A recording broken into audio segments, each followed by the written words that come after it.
Okay, welcome everyone. Just to let you know, we are recording this and we'll record the breakout rooms. I'm Edwin Rutch. I'm from the XR Empathy Circle work group. And hi, Mary. And so this is our Empathy Cafe to explore how might we design and implement an XR empathic direct actions. And I'm going to just do a quick share of our agenda so we can get an overview of that. So we have, we're going to be going for 2 hours and sort of a 30-minute overtime. So if you can stay for the extra time, that'll be great. If you can't, we understand that. We're doing the welcome right now. We're going to go next into a short participant check-in. We just want to hear where everyone is. We're going to then give a little overview, short overview of empathic direct action, the concept of it. We'll review how to empathy circle.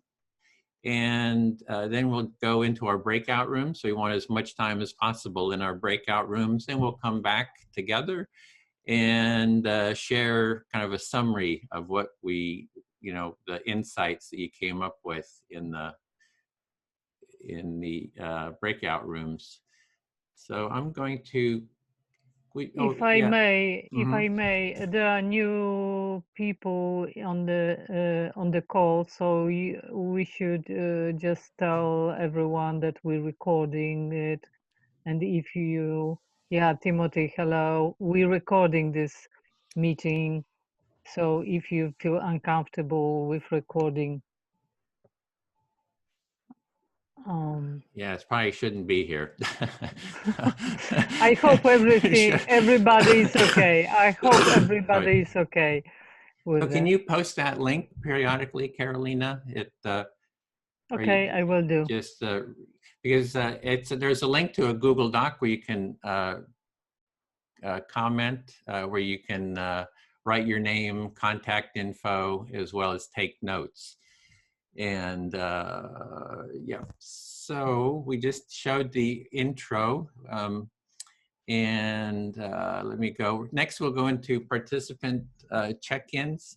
It's just very short. We want to kind of move as quickly as possible. It's your name, where you're located, and any XR groups you're part of. So, for example, I'm Edwin Rutch from the San Francisco Bay Area, and I'm part of the Extinction, Rebellion, Empathy Circle work group. And Bill, would you be willing to check in and kind of call on people, just to move it quickly? Sure. My name is Bill Filler.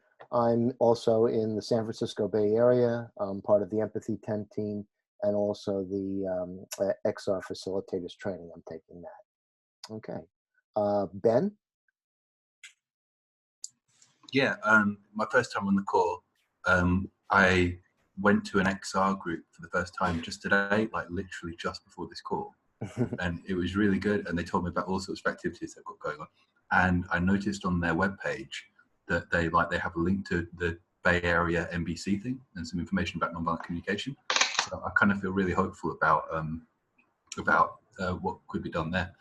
I've been going to a few different groups, like political Sorry groups. to interrupt, Ben. We're going to have a lot of time in the empathy circles itself to share that kind of stuff. We just want name, location, if you're an XR group, because we got Sheffield, UK. Sorry, I forgot. I didn't even realize I was going on. Sorry, Carrie. I didn't even realize I was going on. Carrie.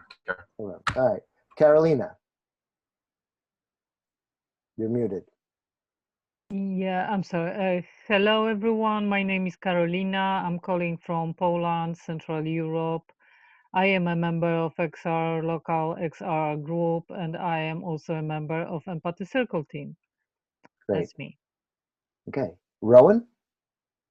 Hi, I'm in San Jose, California, and I'm part of XR South Bay. Great. Martin? You're muted, Martin. Yes. Hi, I'm Martin, and I am based in Oslo, Norway, and I'm also part of the regenerative culture in XR in Oslo. Great, thanks. Tom? Yeah, hi, I'm in West Yorkshire in the UK. I'm part of XR Calderdale and also part of the Work the Rig Connects working group in UK XR. Great, thanks. Emma? Hello, yes, I'm UK, I'm Malvern, Worcestershire. We're a very, very lively group, considering we're quite a small town, and I coordinate the regenerative culture angle of it, and I run grief listening circles, and I've just joined deep adaptation stuff. And I've just come off a Zoom call with them. Thanks. Kevin? Hello there, I'm Kevin, and I'm from Ontario, Canada, just outside of Toronto, and I have been a little bit off my recent duties with XR, but I am a member of the Extinction Rebellion in Guelph, Ontario, and also doing stuff with the with Toronto and whatnot. Great. Marianne? Yeah, hi, I'm Marianne, and I am here in Calgary, Alberta, Canada. And I joined Extinction Rebellion last Thursday. The group is 2 months old here in Calgary. So I'm just finding out about it. Thank you. Martin? Yeah, you're muted, Martin. The other Martin, sorry about that. Oh, sorry. I'm in Victoria, British Columbia, and I'm a member of Vancouver Island, Extinction Rebellion, Vancouver Island. Cool. Okay. Martha? Hello, I'm in Cork, Ireland, part of groups here and empathy circles and region, that kind of thing. Great. James? Hi, James. I'm in Syracuse, New York. I'm not part of a local XR group, but I do work on empathy circles online and locally. Okay, thanks. Ava? You're muted, Ava. Hi, I'm Eva. I'll have to change my name. It's just EE now, so it's a little weird. I'll work on that now. I am calling in from Toronto. I am mostly interested in Empathy Circle, and I'd like to hear more about XR too. Thank you. Great. Jennifer?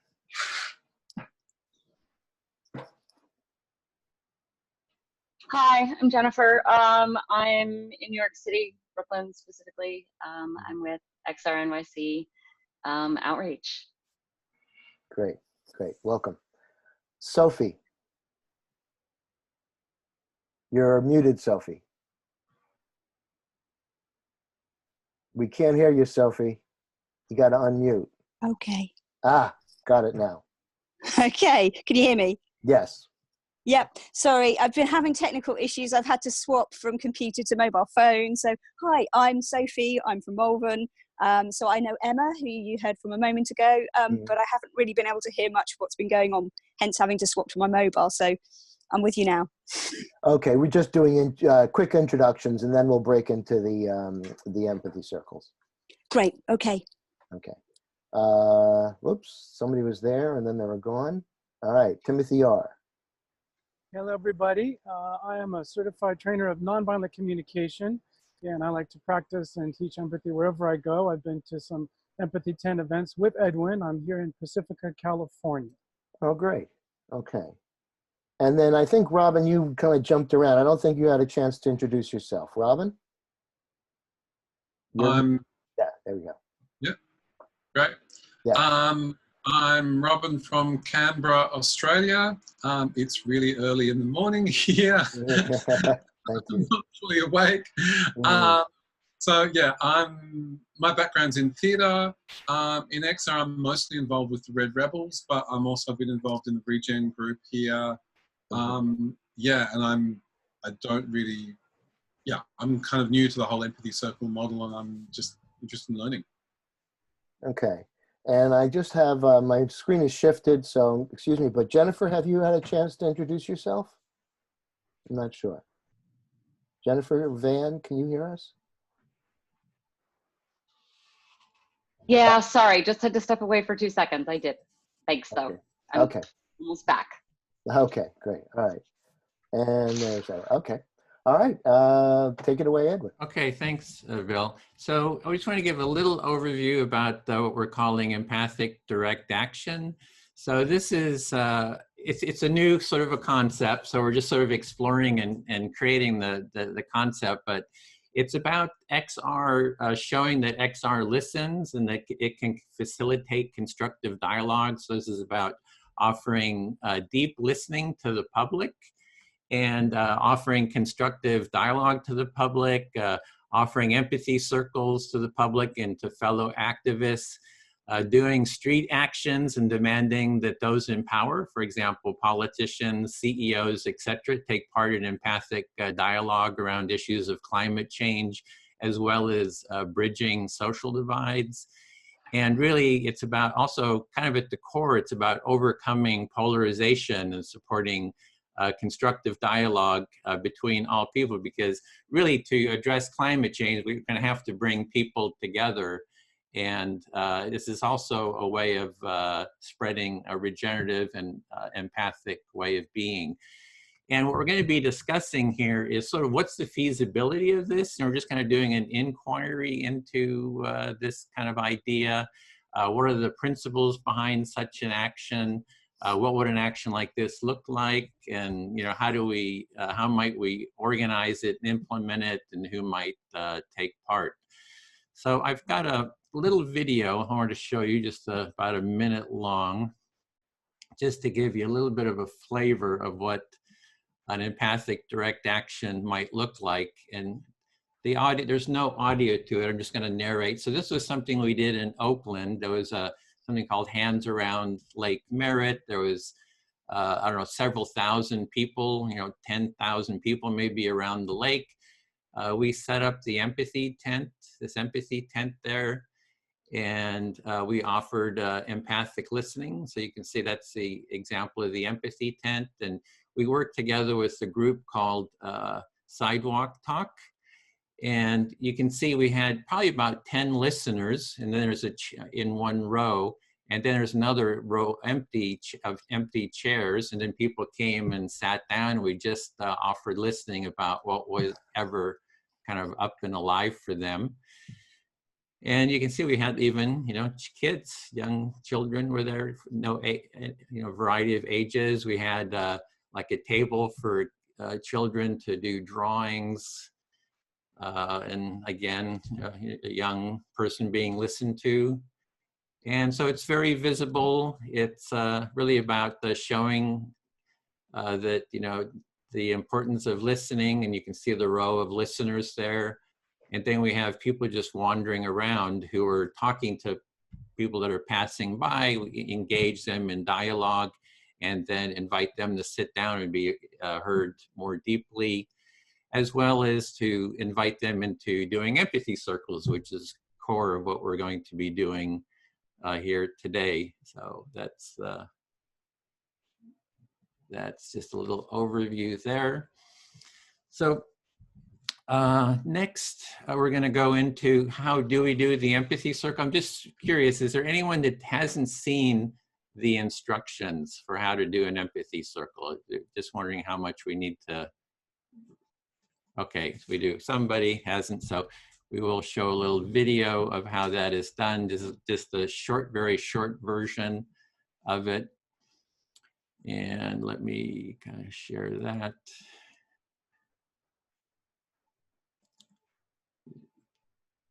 Let's see, Windows Media Player, share with sound. And there we go. So this is the how to take part in empathy circle. And this is really the core of what we're doing in terms of empathic direct action. Is this practice is really central to that action. So here it is. Next, let's look at the step-by-step how to take part. An empathy circle starts with 2 to 7 participants. Here on the screen, we have 4 participants, which I find is an ideal number.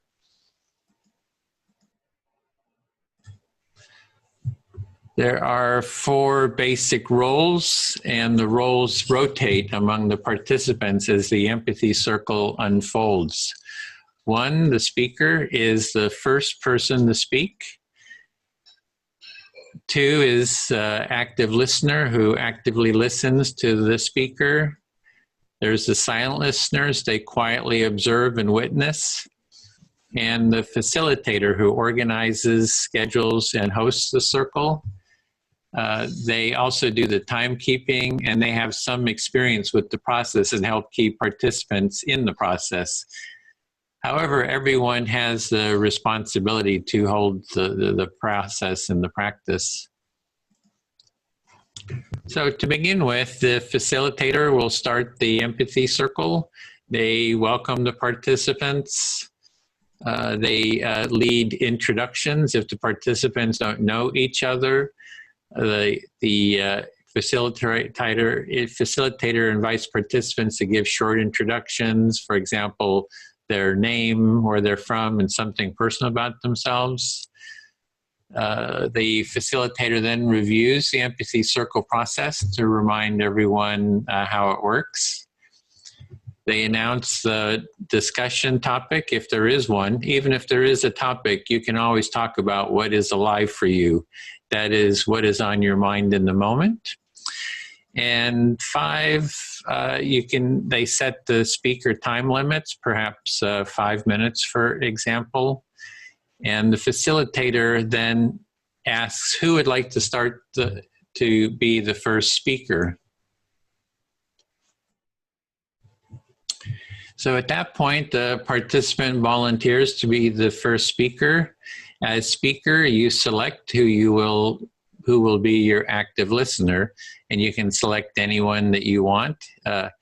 You speak about the topic given or whatever is alive for you, and so you'll speak a bit until you have maybe expressed an idea or two, and then you want to pause to give the active listener a chance to recap what they understand that you are saying and feeling. If you say too much, the listener may have difficulty in reflecting it. As the active listener, you are listening to the speaker to get an understanding of what they're saying and what is important to them. You are giving them your full attention as a supportive companion on their inner journey and exploration. When the speaker pauses, you recap your understanding of what they said and how they feel by reflecting the essence of that in your own words. You can summarize, paraphrase, or even say the speaker's words back to them. Even though you may have a strong impulse to respond with your own ideas, judgments, analysis, advice, and sympathy, or even questions, resist the impulse to do so because these common responses block the speaker from moving along their internal journey. You'll be able to say whatever you want when it is your turn to be the speaker. Just do your best. If you don't reflect the understanding to the speaker's satisfaction, you can always they can always say it again. Then, as speaker, you check: do you feel understood to your satisfaction? If you do not feel understood, you can say it again, perhaps in different words. If you do feel understood, continue sharing. Again, after speaking a bit, pause to give your active listener a chance to recap their understanding of what you said. As the active listener, you again share your understanding of what the speaker said and meant. The cycle of speaking and reflecting continues until you, as the speaker, do not have anything else you'd like to say, or until you get a signal from the timekeeper. If you get a signal from the timekeeper, then finish up what you're saying in a sentence or two. After you get a final reflection, you can end your turn by saying something like, "I feel fully heard," or something like that to indicate you are done with your speaking turn. At that point, the roles then rotate. The active listener becomes the speaker. The person they select becomes a new active listener. For everyone having equal time, it is good to select someone that hasn't spoken lately, but it is your choice. The others in the circle become the silent listeners. This process of taking turns in speaking and active listening continues for whatever time is allotted for the empathy circle. For fostering deeper dialogues, I find 2 hours is a good amount of time. And this was just a very short introduction. The best way to learn the practice is just by taking part and doing it. There is more in-depth material on taking part in an empathy circle and facilitating one at empathycircle.com. Okay, so we're going to divide into 4 circles. We have 4 facilitators in each one. We're going to take about 4 to 5 minute turns. It depends on, since we're going to be smaller groups, I guess we can do 5-minute turns.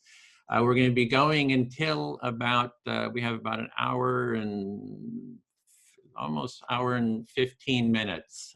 So about 15 till the top of the hour will be then closing all the groups and coming back into the full circle to debrief.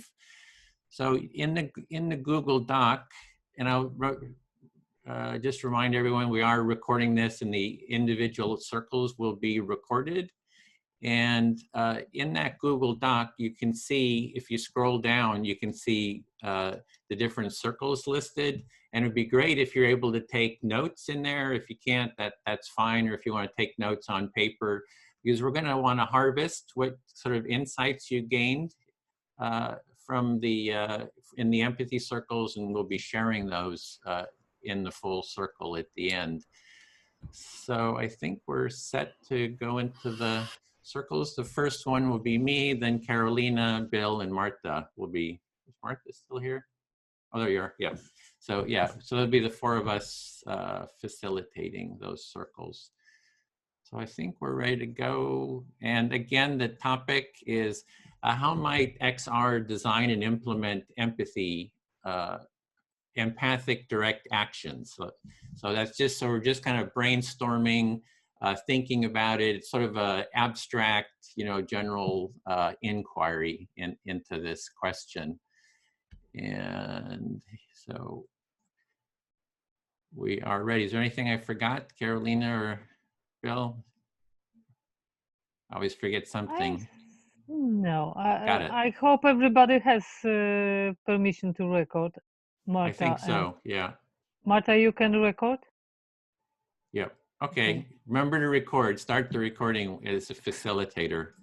Okay, the rooms are now ready. You're going to be brought into them. You click and join the room, or you'll go into it automatically.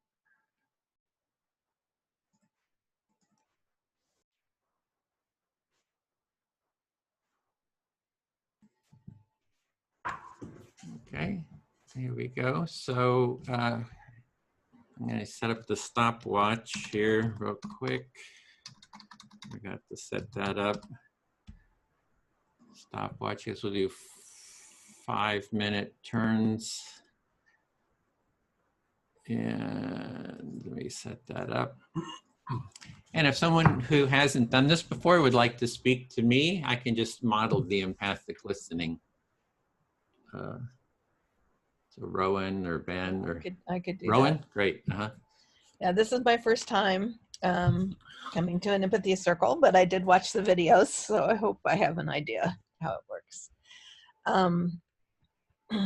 I can even reflect that. So this is the first time you're doing this, and you did watch one, so you're just hoping that you can do it well. So I'm very interested in the topic of othering and belonging and creating empathic spaces. And that's why the idea of an empathy circle appeals to me. So yeah, so it's really, you're interested in about othering, how we other each other, and it sounds like how to overcome that, and that's why empathy spaces, or you're interested in exploring that. Yeah, XR South Bay has been doing meditate-ins for the climate, where a bunch of people are holding meditative space with signs, and we have somebody with flyers handing things out. And I think adding an empathy tent sort of situation to our meditate-ins might be an interesting addition. So I'm also trying to figure out how it works for that purpose. So you're just trying to see how you could maybe implement this, because you're already doing like meditation, offering meditation space. You see this could be an addition to that. So you want to learn about it. That's right. In my personal life, I'm giving a talk on developing belonging in a climate of othering in about a week and a half. My computer ate my whole PowerPoint yesterday, and so I'm now recreating it with a week and a half to go. But this is a topic that is like the top of my mind. And part of me is like, I should be working on my PowerPoint. And part of me is like, I signed up for this circle and I'm going to this circle. So here I am. So a little stressed. Yeah, so you're feeling a little stressed because you're creating this PowerPoint on how to address othering. And you should feel, on one hand, you should be working on that, but then you feel some responsibility since you signed up for this, and you had especially you have to work on it since your PowerPoint got destroyed, eaten up. And I feel fully heard. Okay, you still have 2.5 minutes, but I think that's my first share. Great, okay. I'm good with that. Great. Then I'll speak to Timothy. Hello. Hey, so yeah, really thrilled that you're here, Timothy, that you could join us on short notice. I'm also really excited about this topic, because it's sort of I've been doing a lot of empathy work, but kind of at my heart, I feel like I'm sort of an empathy social activist, like get out there and do stuff in the streets. And so this is— your fists are up and your energy is strong and you're excited. Yeah, and it's like, so this is like sort of aligning with that energy, and it's sort of doing it with other people, sort of bringing them along too, and sort of creating that shared space, that shared energy to do this. Okay, you're grateful I'm here on short notice, and you're excited because you've got others to join you to move this vision forward of active, assertive, powerful empathy in the streets, getting out behind this cause that XR stands for, and the mission behind it. Did I get that close? Yeah, and exactly. And it's like what I see is eventually we set up in the Capitol Mall in front of the White House, right? And we do this Occupy Empathy, and it's like, we demand that the Republicans and Democrats talk to each other in empathy circles, and we're going to model empathic dialogue here, in the tents that are set up in the Capitol Mall. And we're not leaving until you have these empathy circles. One, how to overcome polarization, and two, how do we address climate change together? We've got to work together on this, and it's all about hearing every voice. Got it. I hear a fierce and beautiful vision to fulfill your needs for empathy and an empathic culture, to actually occupy the Capitol Mall in Washington with a group of people who are demanding that Democrats and Republicans and polarized folks in the political discourse meet and get together and learn from our model. Join us, sit down in the tent, join an empathy circle, and have this dialogue. And we're not leaving until you do this. This is this important to us. Am I getting close to— That's it. You got the enthusiasm. Thank too. you. Because that's the underlying enthusiasm. It's sort of it's assertive, enthusiastic, but seeing everyone's humanity. It's really what Rowan is talking about, is there's no othering. It's like, we're not trying to demean Republicans. We're not trying to demean or other Democrats. We're saying it's important that whatever we do, we have to be able to have this space of mutual empathy, dialogue, and understanding. And that's what we're holding. Sometimes we might get mad and lash out, but at the core, we see everyone's humanity. and we need to kind of hold that space. Dialogue without demeaning. Holding our mutual humanity at the core of our conversation. Yes? That's it. And then it's sort of like starting to, get people interested in this and start sort of building the momentum is what I'm seeing. This is the beginning right here. This is like the first call we've done on this topic. So I feel we're just starting to, start that momentum, even though we have a lot of experience with the empathy tent. We probably set up 40, 50 times with the empathy tent, here in the Bay Area and California. Are you saying over the years? Are you excited to build the momentum of this vision of XR and climate destruction and crisis being talked about in the streets with everyone, holding mutual humanity and our mutual fate and destiny, as it were, in facing this? Am I getting close? That's it. Yeah. And so I feel fully heard. Thank you. Cool. Thank you so much. Okay. So I guess the next step, I'd love to pick somebody else to speak directly to. I'm seeing Martin. That's Martin, Norway, or Martin is in Norway? Yeah. I'm in Norway. Wonderful. Hi, Martin. Greetings. Well, what I'd like to do is just in this moment celebrate the beauty of where I'm sitting right now, and I want to share this with you. I'm about maybe 2 or 3 meters above sea level, right here on the coast of California. And these are the waves and the scene here. And I just want to let you know that I'm celebrating beauty right now. And I just wanted to share that with the warm sun and the cool Pacific air. And my heart is full as I take in beauty. For me, this work of empathy and getting beyond my own blocks and anger and rage and depression and despair is about love, and love, beauty is a big part of that. The beauty of the natural world, which I'm a part, but also the beauty of people loving each other, actually relating. So, as I understand, you are trying to share the beauty of your place and kind of show how fantastic it is at your place, about 2.5 meters over sea rise level, and you're showing a great, beautiful view from your house, and you're talking about your understanding and how you want to share this love for everything around us with everyone around you, and to kind of also work through, if I get that right, the anger and the despair, if I got that, by really letting the love get to the foreground of everything. Is that kind of there? Yes, thank you. Thank you so much. I appreciate it, Martin. Furthermore, I'm very interested in this question of empathic direct action as opposed to nonviolent direct action, the distinction between the two. And I want to focus on empathic direct action, meaning that the way I understand empathy is that it can be focused in 2 directions. Number 1, inward towards my own experience. I can practice empathy for myself and the parts of my awareness that are experiencing different things.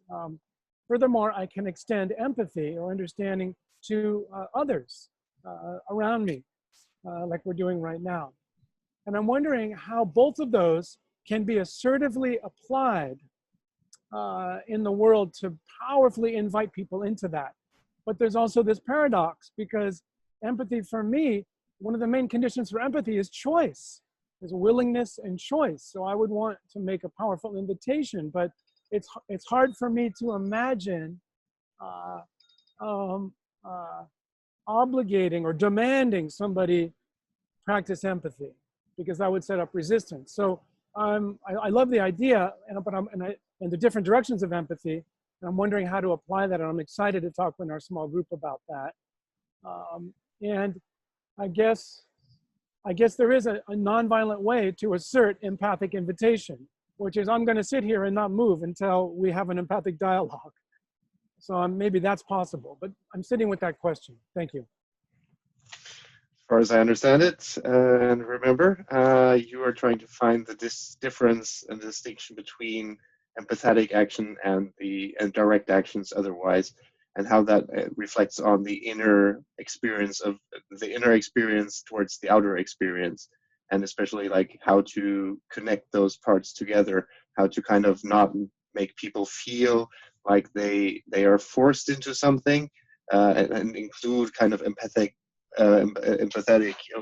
ways of doing actions, and the empathetic, like an empathy tent, but without forcing people to really having to face this, and not build that resistance that they would in that case, that they need to listen to you, or listen when somebody listens to them, and really interested in that distinction between the two. Yes, that's exactly, Martin. Thank you so much. I'm feeling grateful to have this connection with you right now. I'm feeling your attention and your presence is right with me. So I'm grateful for that. I also, yes, I want to explore more about, I feel, because I trust empathy so well, and I feel it's a fundamental quality and capacity for human mammals, meaning us, I trust it, and I trust the process of it completely. I'm also desperate for it. And yet it's hard for me to speak when somebody's not listening. I just kind of shut down, and my system, we need both sides connecting, right? So I guess I'm thinking of ways to support folks beginning the empathic dialogue in an assertive way, where support is there behind with me if I'm speaking up and making the invitation. So I'd love to talk about support, literally hands on my back and, holding me up to take the risk to be honest, I'm just thinking of little pieces here and how hard that can be. Yes, if I understand you correctly, it's you are. That was difficult, but I get the point. You're trying to create this the feeling of how to. Well, the one thing was that exactly the problem that you how important empathy is for you, and how important it is to really create change in the world, and how you develop with it, and how important it is for mammals as humans as we are to actually have empathy in our lives, and how you feel when people don't listen to you, of course, how that kind of shuts you down, and how hard it is for you to kind of create that empathetic connection, that need that you have in everyday life, and you really want to work on and understand how we can create how to create more support, and how to get people started with this, and how to really support them in that way. Yeah. Is that? Yeah, absolutely. Thank you so much, Martin. I'm also feeling a little. That was the time. Okay, good. Thank you. Thank you. So I guess I'm gonna talk with Ben. Yeah, sure. So I'm here mostly to kind of get a deeper understanding of how we can actually make all actions more empathetic when it comes to creating a tighter bond between the communities. In Norway, we have a very special case. People don't normally say hi to each other on any social activity. And it's a very closed off, compartmentalized society with a lot of money. And we have we stick mostly to our own when it comes to talking to other people, especially to strangers. So, and that often shows also in the way that the environmental movement has worked. For now, it's been a very closed off and very encapsulated movement that doesn't quite get that support that you would normally expect from the environmental movement. So in Norway, people don't generally tend to talk to each other if they don't already know each other. They stay in their own social circles, and especially in the environmental movement too. So there's kind of a close-knit community, and people aren't sort of like reaching out from outside of that. So it's nice to be here and get some support from another community. Very nice, yes. And especially it's like kind of getting more of the understanding of how we can kind of maybe weave this into a general movement, into a general way of portraying Extinction Rebellion. Especially as Extinction Rebellion, the English name already creates quite the resistance and creates quite the misunderstanding normally in Norway, and even the environmental movement in itself is very compartmentalized. So it's very like, we stick to ours, you stick to ours, and really we need to open up more and create a bigger understanding and a bigger collective understanding of how to be able to talk with each other, even in the environmental movement. So phrases like Extinction Rebellion can sort of not quite work with people. It can sort of jar against people. And so there's, you know, it almost creates the boundaries of those situations a little bit. So you want to like reach out and create more of a like wider community rather than just being stuck in the ones that you're in. Exactly. So creating anything that kind of connects people would be really, really, really great, and developing it and creating a deeper understanding of it. I'm normally a foreigner in this country because I come from Denmark originally, so I have a little bit more of an open mind, if that's what you call it normally, than the normal population in Norway. And I worked a lot with empathy actually in my education when it comes to organizational leadership. And similar aspects as the empathy tent, we have already done that in organizational situations, but not so much in the environmental movement, where it again is a little bit difficult. But that's something I really want to see happen, and I really want to create a deeper understanding for myself and a deeper understanding of empathy for myself to share with others. Yeah, so you're saying again, you want to reach out and create more connection with other kinds of people, and like you were saying that, you know, in sort of like you know, you want to work with sort of like leadership roles and people coming out, like, you know, like different kinds of, you want to see how that fits into different parts of society. And like you're really interested in how that fits into politics, or sorry, I mean, I think I got it, but like that was pretty close. Yes, that was perfectly fine. I'm a bit tired as well, so it's I hope everything is quite understandable what I say from here. Yeah, and you're saying that you know, you're a foreigner in this country, so you're coming into contact with like different, you know, you don't. I think the main thing I was picking up was that it's a struggle to communicate the empathy, and like it's the main thing. It's like the word leadership really stood out for me as well, because it seems like there's something in terms of like instigating it as well as just like actually like, you know, like proffering it, and there was some interplay between those things. That's yes. Kind of what I was getting.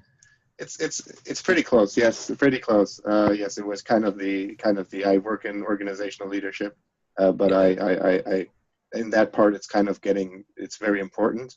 And this work is normally important in leadership and organizational leadership, but not so much in the grassroots movement. Right. Yeah. So the work you're doing is really important in organizational leadership, and I guess there's a sense of power that comes with that, but it's not so important in terms of the grassroots organization. Yes, correctly. Thank you. I think we're on time, right? Perfect.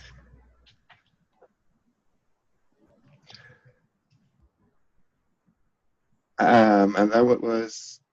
Yeah, I think were you fully heard, Martin? Yes, that's correct. So yes, thank you that you fully heard. It's a good term, because I feel fully heard. That's just a sign you're done. Thank you. This is the first time. Yeah, Ben, you're up. I'd like to choose you, Edwin, if that's okay. Oh, okay. I know it's a bit out of sequence. No, that's what I'd like to do. It's up to you. It's your choice. Yeah. I'm noticing a bit of inability in my capacity to reflect at the moment, because I feel slightly overwhelmed with the amount of information that I'm receiving from all kinds of different sources, and it's really difficult to pay attention to all of them at the same time. So you're just noticing that it's hard to be able to do these reflections because there's a lot of information coming at you, and it's hard to do both, reflect and kind of deal with all the information. So you're just noticing that in yourself. Yeah, not necessarily information from within myself, but that does play a factor. But like, you know, kind of like the information from the room and everybody involved. Mm-hmm. So yeah, the information is from the people in the room here. Yeah. I've had quite a few situations recently where I've been listening to people and I haven't had very much room to speak. So I feel incredibly powerful in that regard, because it really gives me a strong ability to influence a situation. But at the same time, it's a lot to contain, and I'm really starting to struggle to hold that sometimes.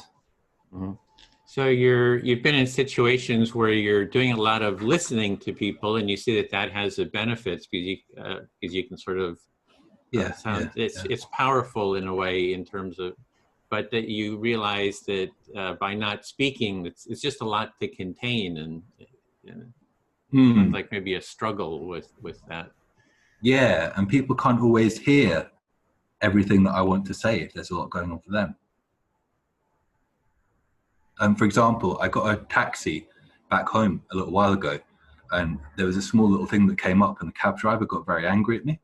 And, you know, I just kind of, when he got angry at me in the first place, I was really quite pleased, actually, because I'm really enjoying it when people get angry with me these days, because they're sharing so much energy, and it's like, you know, they're sharing so much like good energy with me. So that was, and I received it, you know, without reacting at all. I was very pleased with myself. But at the same time, lots of experiences like that really start to add up, and like, you know, it takes a lot of patience and a lot of self-discipline to continue, you know, sort of not reacting. So you had a situation, this is an example where a taxi driver got real angry with you, and you actually appreciated the energy of it, because it was like some energy there. But even getting excited about it, but you're just and you're having multiple situations like that. You just realize it's kind of like hard to just contain all that, and not kind of be heard yourself. Yeah, that's right. I mean, he looked absolutely stunned at the end of it all. Like, you know, it's like he was not used to a response like that. You know, he was used to either people caving in or get angry back at him. So it was really good. So it sounds like there was some real satisfaction that you were able to maintain your calm and just kind of observe his reactions, which was sort of surprised that you could sort of just take the energy. Yeah, that's absolutely right. So when I went to the Extinction Rebellion meeting today, I was really quite interested in the role that status plays in a group like this. I was kind of noticing that my own status seemed to fluctuate a bit as I went on. Like, you know, sometimes I'd say something and people would take me very seriously, and then sometimes something would happen, and I kind of wonder, you know, do I really have a claim to that level of being taken that serious? Like, you know, do I need to ease up a little bit, or like, you know, how do I be authentic and let, you know, my strengths and my difficulties exist in the same space, and yet still feel a good sense of respect with everybody. So in the XR meeting, you were noticing that people were taking you sort of seriously at different levels, and it would sort of fluctuate, and you're just sort of observing that, and you're wondering, how can you sort of maintain, sounds like your presence or grounding within that environment? Like it's almost like a fear to get taken too seriously, because if I, you know, like some places I do get taken quite seriously, and then some places not at all. So, you know, it's almost like a fear of being found out. So there's a concern that people will take you too seriously, then they'll find out that it was unwarranted or something. Yeah, exactly. A little fear. Yeah. At the same time, that was so much. 5 minutes too, but just finish your thought. Yeah, go ahead. Finish. At the same time, there's so much I want to bring and contribute to the group, and I really want to do that. Yeah, but at the same time, all that's happening is there's a lot that you really would like to share and contribute to the group. Yeah, that's absolutely right. Thank you, Edwin. That was very good. Yeah. So I'll speak to Rowan. Okay. Let me hit the start. Yeah, I just enjoy all the different directions. It's like a sort of an octopus going in a lot of directions, or an amoeba. We're going this direction, but it's in this general direction of empathic direct action. And I just enjoy kind of the richness of everything that I'm hearing. So you've enjoyed the small group discussions and where some organic amoeba or octopus reaching out in many directions, but having a whole at the same time. Yeah, it's going in this general direction of the empathic direct action, kind of thinking about that. And I guess it's coming up, something that came up is what Timothy is saying, is how do you go to like the Capitol Mall, say we demand an empathy circle with the representatives, but it's not, you know, in empathy, is it, well, you're kind of making a request instead of a demand, and sort of the level, how does empathy and being assertive sort of interact? How can you be empathically assertive, and at what point do you sort of cross some kind of a line or something? And so that kind of area has come up a lot.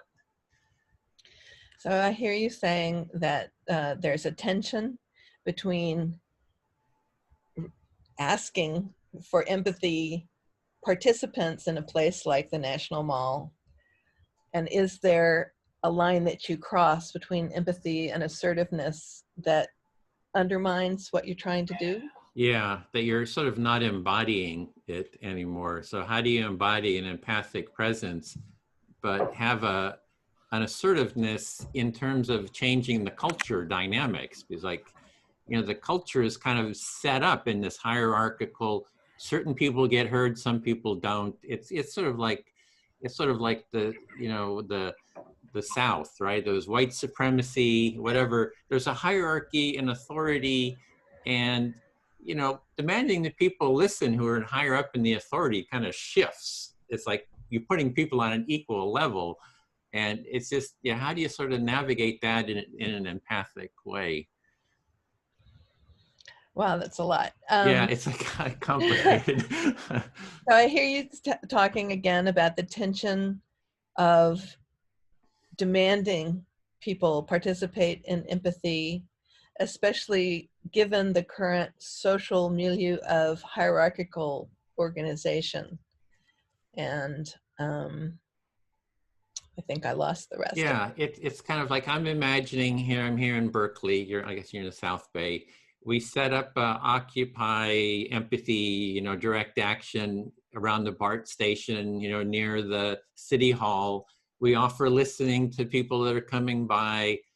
Timothy, who has a radio show on KPFA, announces it and says, come on down, you know, come on down to this event.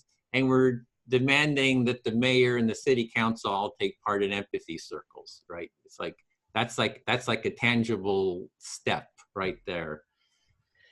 So I hear that you get the word out and you put yourselves in public spaces to offer the opportunity for empathy circles, but you also put it out over the airwaves of the fabulous Pacifica station in Berkeley, to bring in perhaps electeds and other people in power to come down and talk in an empathetic way.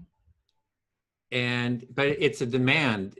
There's the aspect of, we're not leaving until this happens, right? That's the assertive part. We're occupying this space, and, you know, how far do we push it? Do we block a road in front of the city hall? Say, we're blocking this road until you talk, you know, like, how do you, you know, just, what is the empathic approach to hold an empathic presence? And, you know, how much, you know, is it demanding we're not leaving, we're going on a hunger strike, you know, it's like, how do you kind of do this engagement of the powers that be in an empathic way?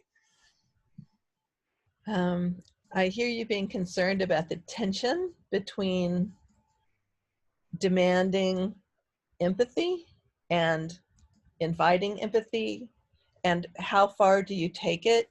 Do you do a hunger strike? Do you block a road? How do you stop if you've demanded they come down and they don't? Yeah. So that's my time, so I feel fully heard. Thanks. Okay. I'd like to talk to Timothy, I think, on your beautiful beachside. I'm so jealous. Well, I want to catch that. The beautiful beachside, you're so jealous. It sounds like you're wanting some space and beauty and refreshment around you or something. Did I get that? Yeah, I live in downtown San Jose, which actually is good for me because I'm a wheelchair user. And so if I lived on your beach, I couldn't probably visit it. So I'm actually good with where I live. But my dream was to move to Costa Rica to the beach as a retiree. And instead, I'm just retired to be a full-time activist. Got it. You had this dream to retire Costa Rica. At the same time, you're moving towards being a full-time activist. That's also meeting some powerful needs for you, it sounds like. It is. I've been an activist since the early 70s, maybe late 60s, depending on what you count. The first time I got arrested for social action was May Day 1971, and I've probably been arrested at every nuke plant in the U.S. at one time or another during the 70s. But I'm a raging granny, so I'm used to going to things as a sort of a presenter. And so the idea of empathy circles has some scariness about it because it's a really different role. Got it. I just want to, catch that. You use the word a raging granny. You're used to expressing yourself and speaking and presenting powerfully. Raging grannies sing is what we do. Oh, we sing protest songs. Wow, cool. Another form of beautiful expression. Assertive, strong expression. And yet an empathy circle would be a whole shift in role in how you would hold yourself, how you would listen and express. So it actually brings up a little bit of discomfort, you said, a little fear? Yeah. So some of the other actions that XR South Bay is currently involved in are the oily bank actions. And we're blocking banks and doing direct action at various of the major banks. And I'm trying to think how an empathetic space would help or not. I mean, it's, get the bank manager out to talk about divestment in an empathy situation. I don't know if they would go for that. I'm not currently working too much on electeds, although I've certainly done a lot of that. But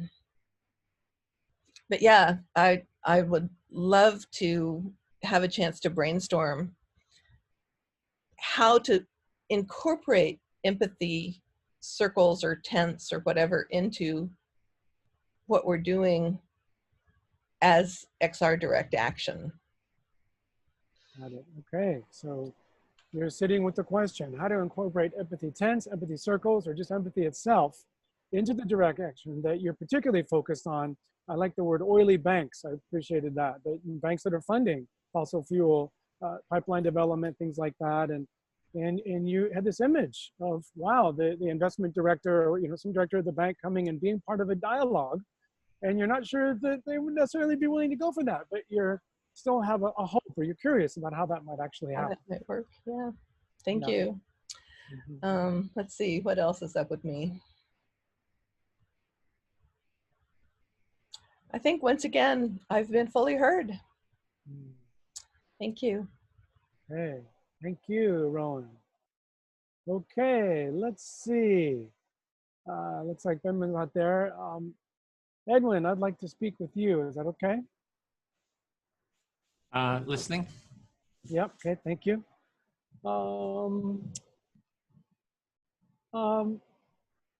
I think it might be helpful right now to use my time to explore the conditions for where empathy is most likely to work.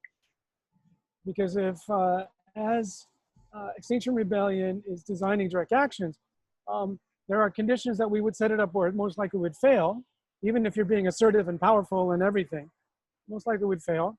And there are conditions to be thought back way before the direct action, way before even setting the intention for the direct action, way, just in the genesis of our intention for what our outcome wants to be. And I love the example of working with banks that are investing in funding and stuff. But so I'll pause there, but I definitely, right now, want to use my time to just put out a bunch of conditions that might be helpful. Go ahead. Okay, so you really want to look at the conditions that are needed for having a successful empathic direct action, and sort of stepping back, and there's all these steps that are going to kind of lead to that, and you want to kind of explore that with your time. Thank you. Yeah. So right from the top, I know the human brain gets overwhelmed with too much emotional energy and turns off our empathic capacity. That's why it's hard. We get quote triggered, or we get overwhelmed, and the perspective of our prefrontal cortex gets hijacked by our amygdala and our brainstem. So what are the conditions that allow me to be empathic, even in a setting that would be more, would usually flip my lid and disconnect me from my capacity? So there's preparation and practice that I believe is essential. And the nonviolence movement talks about that. 1 to 2 years of like really strong practice. All those folks at the lunch counters, that particular demonstration. So that's the first thing I wanted to mention. So the first thing is that you need an environment that kind of keeps you from going into fear, into your amygdala, getting triggered.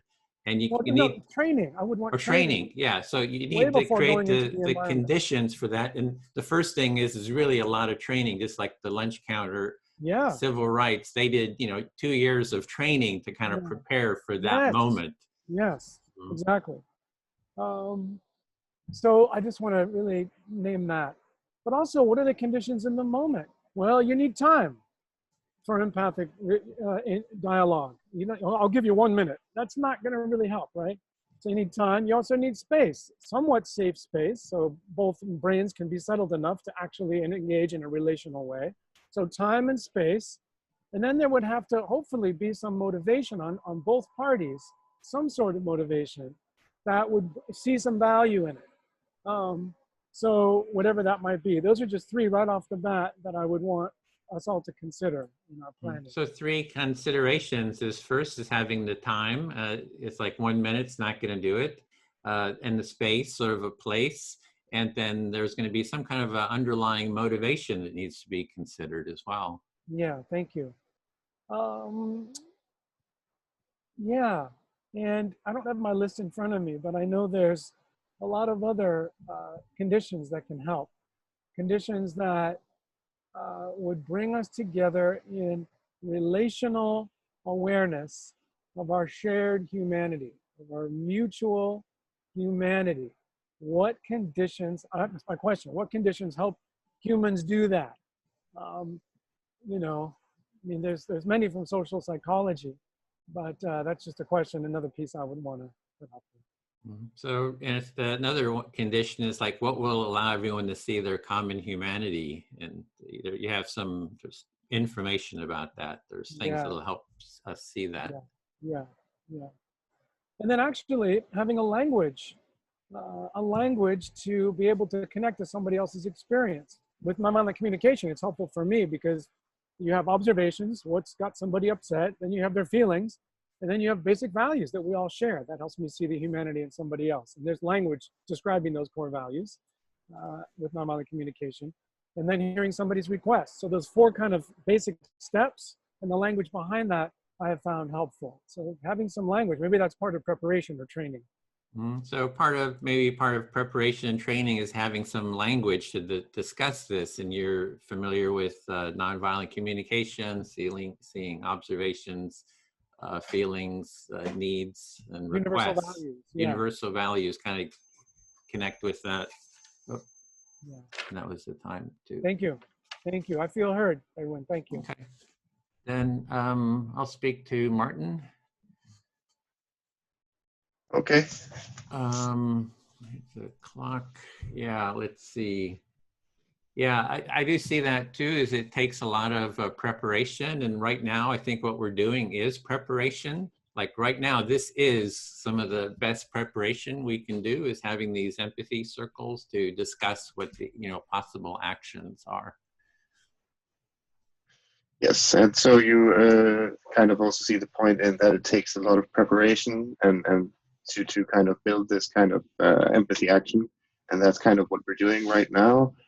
but it takes a lot of time, and it takes like and that's what we're kind of doing, guys. Is what we're doing right now. Yeah. But it takes a lot of trust to kind of get to the point. We build that trust, and we build those skills in listening, and there's actually, I find by doing a lot of these empathy circles, there's certain sort of resilience that gets developed. You really, it's like you kind of I have more space inside myself for when the shit hits the fan. It's like there's just more space, and I also know that after the shit hits the fan, I can come back and get some, empathic support too. Okay, so again, what we're doing with the resilience is we're building it right. We're building resilience right now, so that we can better be more resilient when the shit really hits the fan, by really working on our understanding and building empathy with each other. Mm-hmm.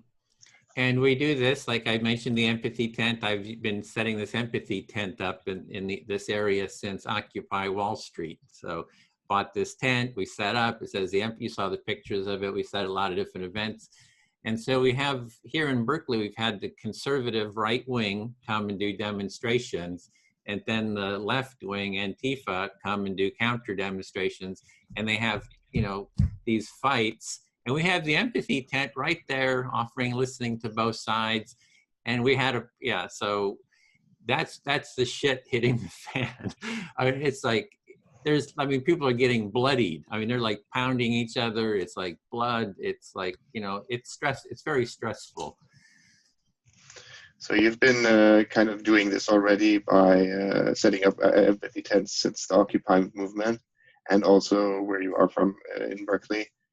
You've been setting up these tents in between the protest movements from the right and the left coming on each side, and in the middle there's the empathy tent. Mm-hmm. And people would kind of like, in the rest of the movement there would be like fights, and they would get bloodied, and kind of in the middle is the tent, and kind of that's kind of where, in the moment where what you mean with when the shit hits the fan. Yeah, and I mean, I am so stressed. I mean, I just feel that everything feels kind of constricted in those environments, but it's the preparation of having done these empathy circles. And I know that afterwards I'll do an empathy circle, and that during, we did some mediations between the left and right, and I would have to, people would just be criticizing me, sort of attacking me, and I'd have to go over to somebody, I need a quick empathy buddy, call, just someone to listen to me.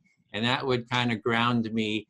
And, so what we're doing is the most important, I see, first step, in that preparation. So what you again mean with the shit hits the fan in the right, in this sense, is that people would, you would be sitting in an empathy tent, and you would be listening, and the left and the right would be there. And you would also kind of really have a challenge with this, and people would actually get angry at you. They would attack you, and kind of, even though you would be focusing on that, you would still have to do another empathy session afterwards.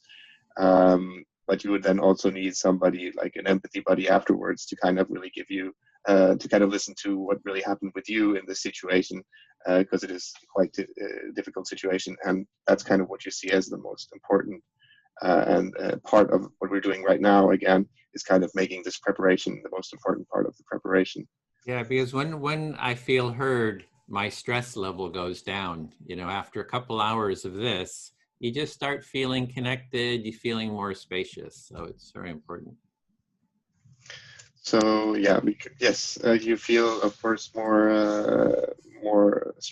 less stressed after doing this for some hours. You feel more connected. You feel more listened to, and that really helps. Is that right? Yes, and I feel fully heard. Thank you. Thank you. I will pick Ben. Is that okay with you? Yeah, that's okay.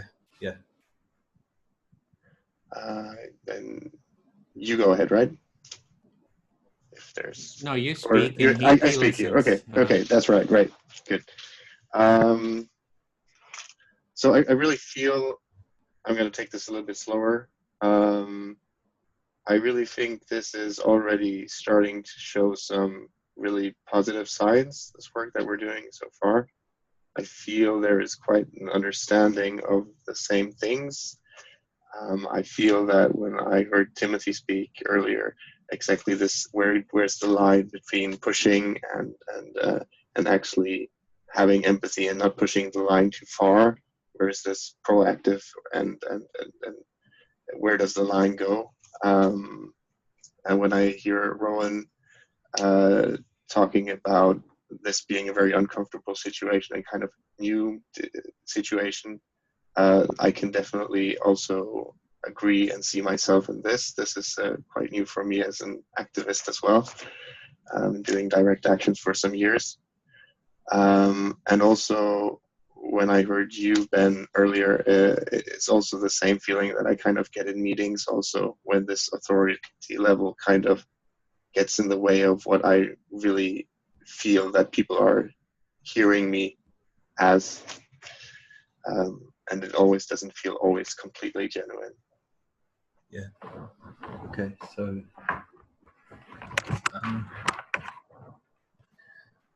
so you enjoyed hearing, you feeling like we're making some progress already in this meeting. Feel like, yeah, this is already having a positive effect. And you said that you enjoyed listening to a few different things from different people, something from Timothy, I think.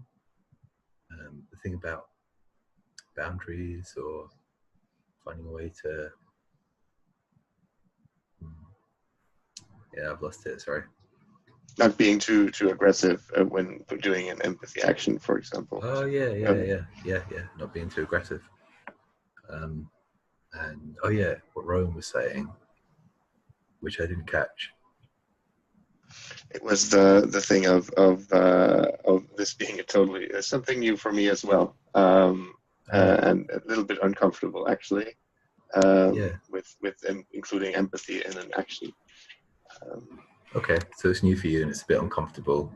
And then what I said, which is about authority levels getting in the way. Yes, very. Okay. So I've already started to feel some ideas of how to move this, or getting some pictures that might apply to the situation in Norway. I would really like to take some of these ideas and actually do this for the first time, also in front of the main government building in Oslo, Norway. Yeah. And having a direct dialogue and just start easy and just including the public, inviting politicians, but starting with the public, and maybe also creating a better understanding of what Extinction Rebellion actually stands for by being listeners and not being the ones that are locked to the gates of some building or stopping traffic in another situation. So you're feeling enthusiastic about the ideas you get, about the ideas that are going on here, and you'd like to put some of them actually into action and have a direct dialogue in front of the government, not just chain yourself to traffic and whatnot, but like, you know, initiate a dialogue with the government. Yes, and with the public. So I was a little bit scared of using the logo always of Extinction Rebellion and the name, because it is so un-Norwegian. Yeah. But I think this could actually, I can't prove it wrong until I've tried it myself, or we've tried it ourselves.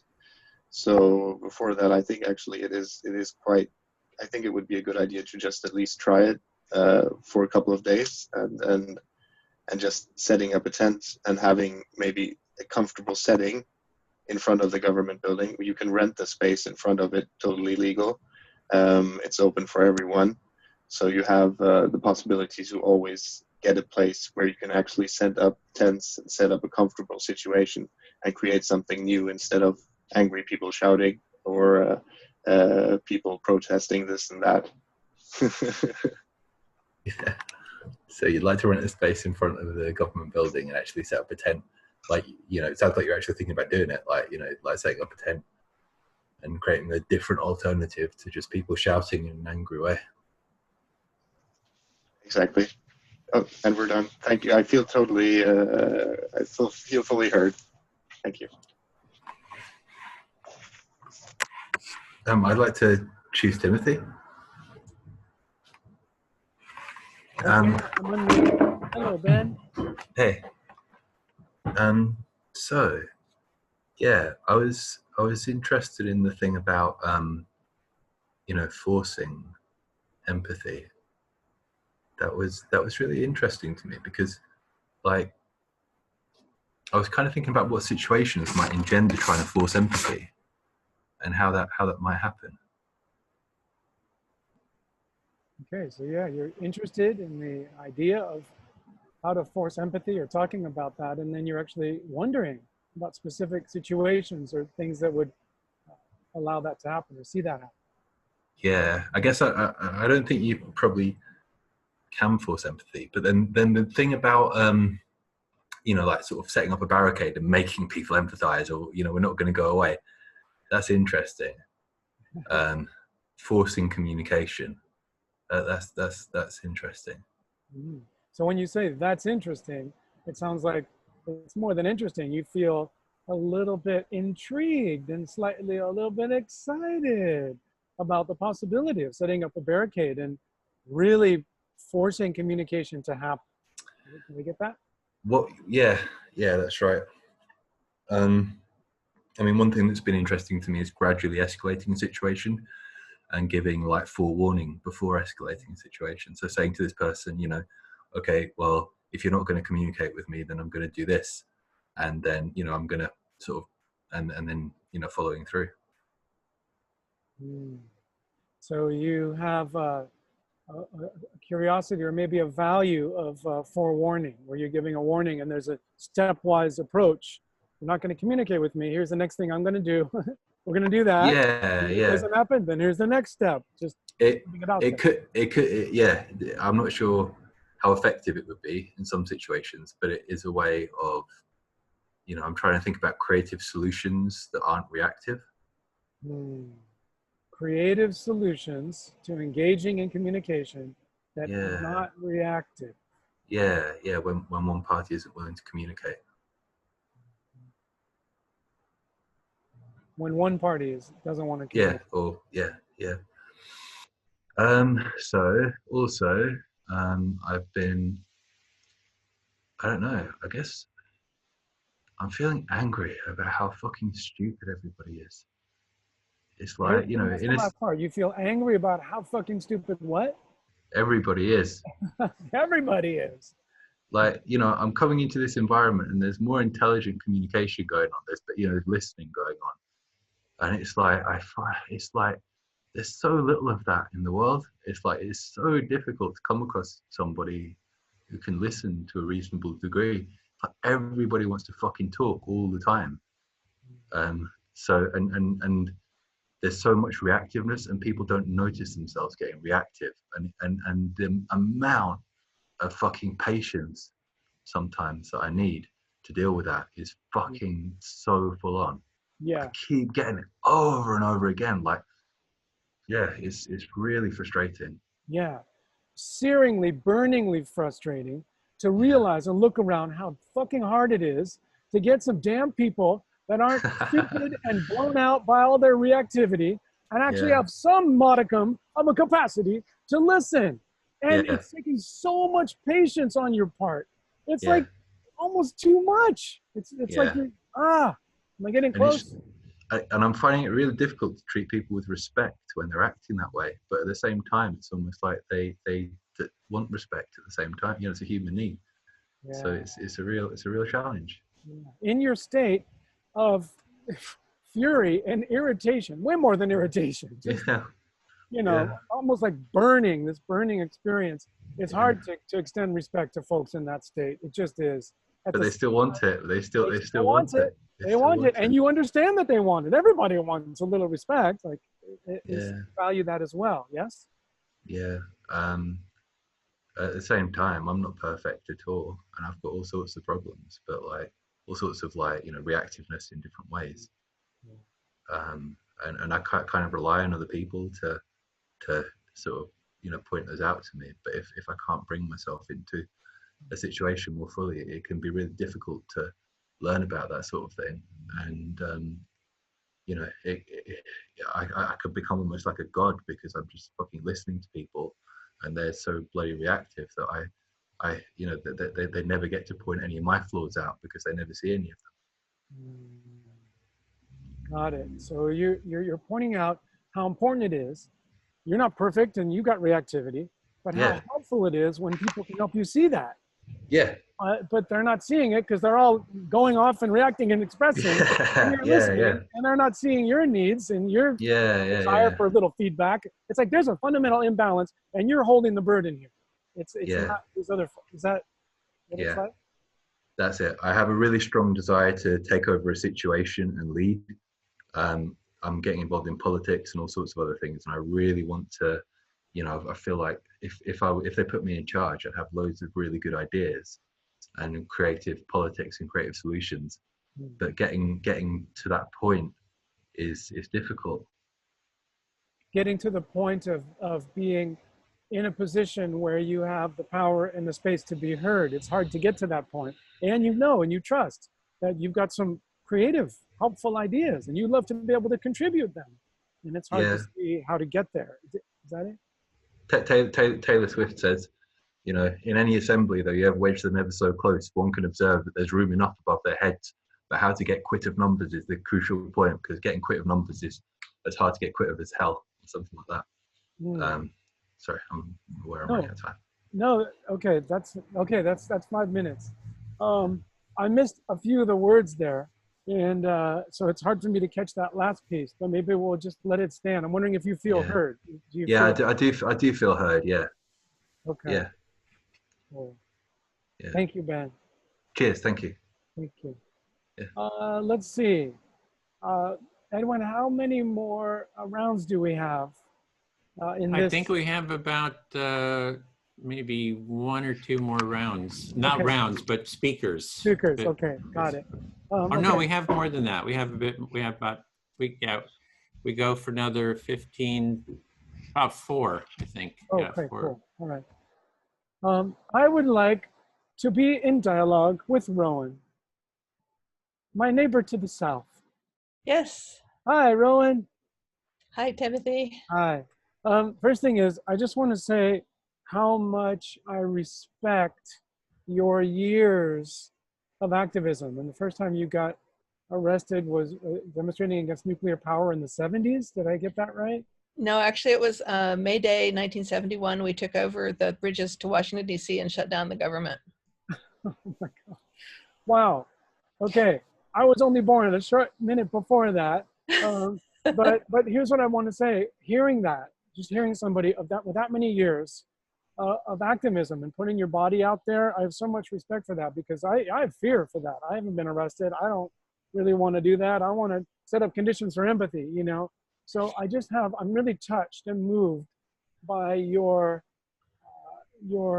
commitment and like embodied love on behalf of all of us, you know, to move some issues and some energy in a direction that's positive from your best perspective. So I just respect you for putting your body out there, and I'm feeling grateful. Wow, thank you. I hear you saying that you appreciate the previous generation of activists and what we, and specifically I, have done. I love that, no, what did you say? Not what I want to say.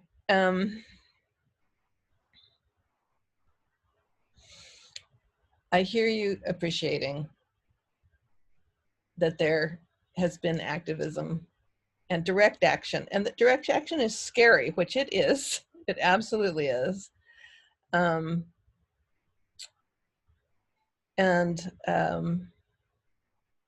you find inspiration in other people who have been on that path before you. Thank you. Yes, and I was expressing gratitude to you personally for all those times you did that and went through the fear. Yeah. Thank you. I'm also thinking of an image when Edwin went out and set up the Empathy tent in the middle of, I think it's People's Park, in the middle of Berkeley, to you know, be there when Antifa and the far right showed up, and I pictured Edwin out there alone, and I knew that I knew that it was going to be scary, and he was committed to that work. I ended up just heading out there despite my fear, because I didn't want someone who I care about and I trust and I know the work he wants to create to be out there alone. So I just want to name the pull of affinity or camaraderie or respect that exists also between me, where I mostly have been doing the courageous work on the inner landscapes, and between individuals. You know, I'll go to scary places in the mind and heart, you know, but I haven't done that in physical spaces as much. But how moving it was to know that everyone would be there, and that I found myself going out there and being right in the heart of that, with, you know, the police presence and Antifa coming in and this big wave of black and, you know, drones above and this whole scene. But I was so grateful to do that with the pull. I want to name that, the pull of the credibility and the devotion that you're expressing and that Edwin expressed. I want to name that for all of us. Maybe that's one of the conditions for empathic dialogue on the streets, is that let's just go do it, and people will be inspired and maybe come and join us.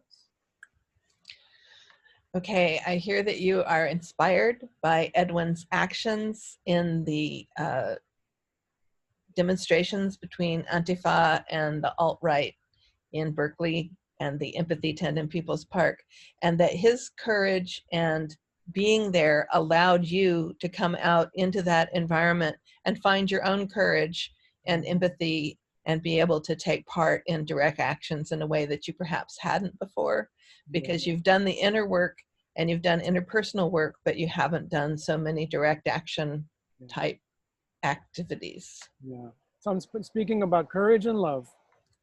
Yep. Yeah. Okay. Thank you for hearing that. Let's see. Oh, one other thing I wanted to add to the list of conditions is support. And support in two directions. One, support from my ancestors who would want me to speak up with love and who went through a lot to have me here. And support from my friends and people behind me who stand with me, but also support from the next generations. Not that they have to do the work, but I'm supporting them by standing up and getting up and taking action around climate destruction, right? So like there's support from both directions, and this is my moment. So just knowing that, how can we all draw on that support to gird and strengthen us to go out and take, you know, healing direct action and empathic direct action. So I hear you appreciating the support of your ancestors and those who've come before, and realizing that this is your moment and you're doing this work for those who come after us in climate and in other issues. And our time is up. Thank you. I feel heard. Thank you so much, Rowan. Thank you. You're the speaker now, Rowan. I know, I just don't have anything else to say that I can think of. Wow. First select who you want to speak to, and yeah. I think I'd like to speak to Martin, if you're willing, Martin. Yes.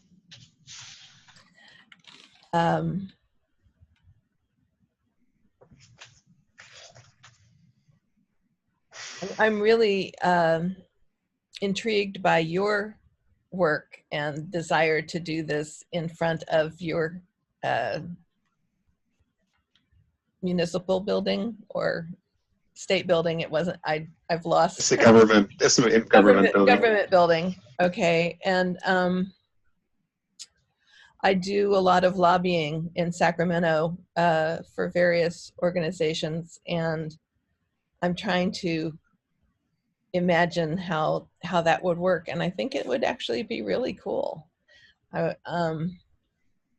of course, XR for me is very tied to where I am.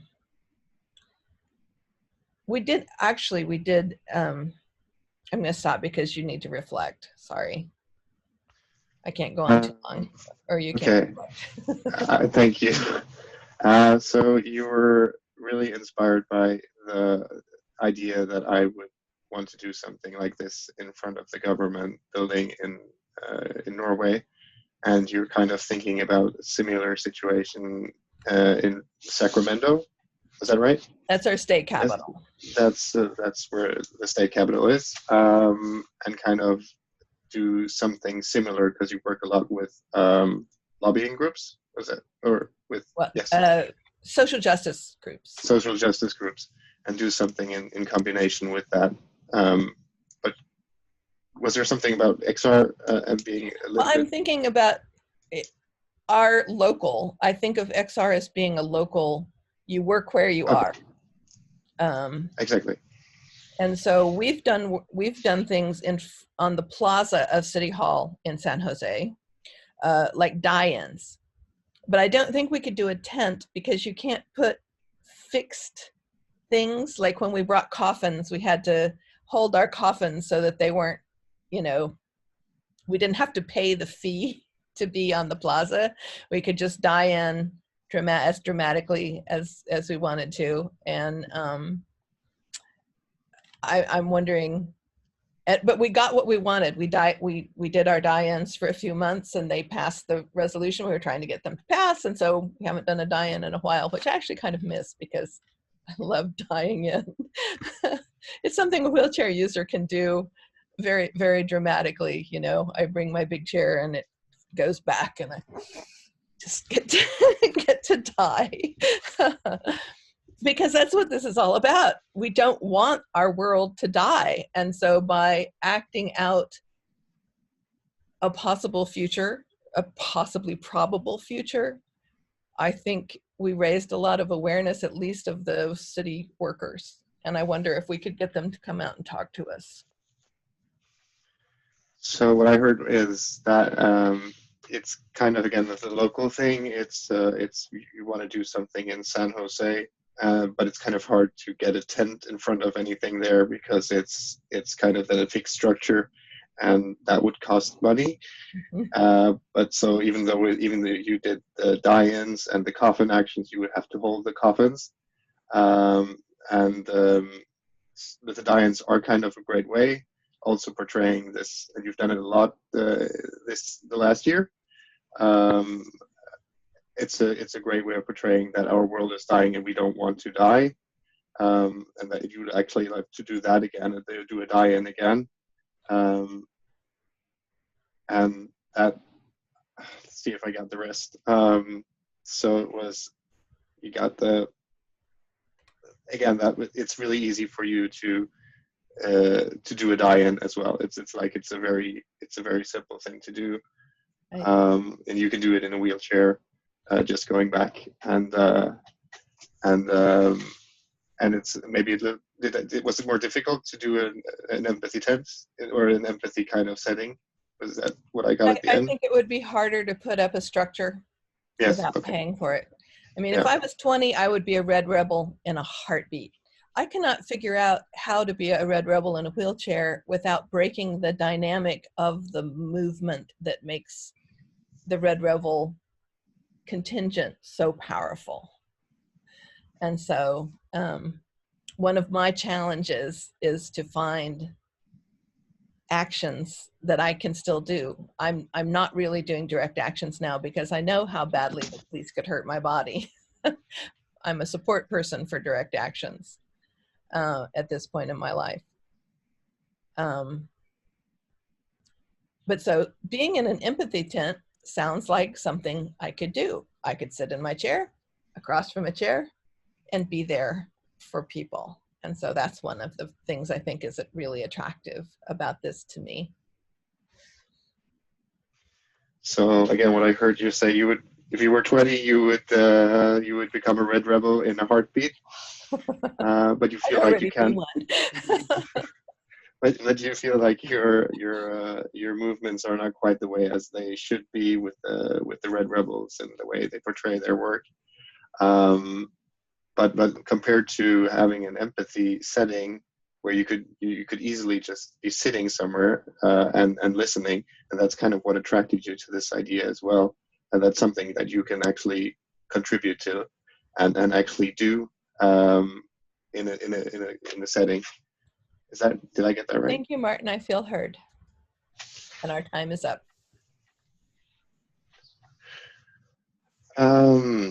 Let's see.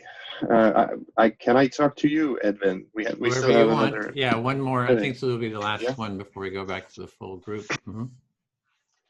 Hey, so again, I am very thankful for being in this group. I think, like, in my mind, things are starting to roll a little bit, and I'm getting some new ideas that I can kind of take further or set into motion.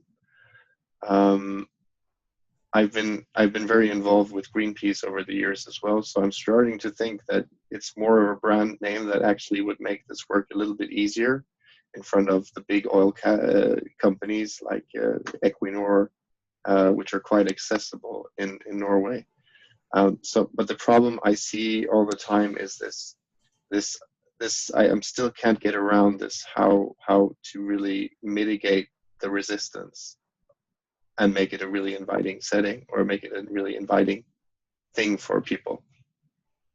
So you're grateful for this space, and you're just noticing a lot of ideas are coming up for you, and you're sort of imagining different possibilities. Maybe Greenpeace would be an organization you could work with, as well as still having questions about the space. How can you really create an inviting space for people? And I definitely need to train on this more myself. That's always been kind of the part. It's been a lot of direct action. My focus mainly has been like holding actions the past year. So moving this into a this is for me a quite completely new direction, in the way that it's always been there in the back of my head, and I've been noticing it in the radio waves.